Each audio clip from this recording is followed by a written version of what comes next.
গ্রহণ করা হবে না। যদি এমন হতো যে বেনামাজি ছেলে তার নামাজি বাবার সম্পদের অধিকার পাবে না, তাইলে মনে হয় নামাজি বাড়ত। এগুলো আমি বলিনি, এগুলো মুহাম্মদ সাল্লাল্লাহু আলাইহি ওয়াসাল্লাম বলছে। বেনামাজি বেওয়ারিশ থাকে, কারো ওয়ারাসাত পায় না। বেনামাজি কি পায় না? নামাজের ওয়ারাসাত পায় না, পৈতৃক সম্পত্তি পায় না। যে ছেলে নামাজ পড়ে না তার বাপের সে পৈতৃক সম্পত্তি পায় না, ইসলামে সে পায় না। সে মারা গেলে তার জানাজার নামাজ হয় না।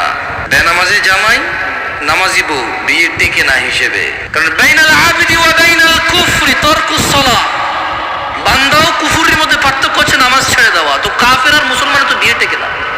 বাইনাল আবদি ওয়া বাইনাশ শিরকি ওয়াল কুফর তারকুস সালাহ, বান্দা শিরক আর কুফরের মধ্যে পার্থক্য হচ্ছে নামাজ ত্যাগ করা। তো বেনামাজি নামাজি যদি বউ জামাই হয় টিকবে না, তো থাকবে না এই সংসার। খুব সিম্পল লজিক। আপনি যেদিন হাদিসকে এভাবে দেখবেন ওই দিন আপনি মানুষ হতে পারবেন। আদারওয়াইজ ওয়াজ শুনতে পারবেন, জুমায় যেতে পারবেন, খুতবা শুনতে পারবেন, কিচ্ছু হবে না। আর আমার মতো লোকজন নিয়ে এসে, আমার থেকে উন্নত লোকজন নিয়ে এসে কতক্ষণ নিজের এলাকার সুনাম করতে পারবে।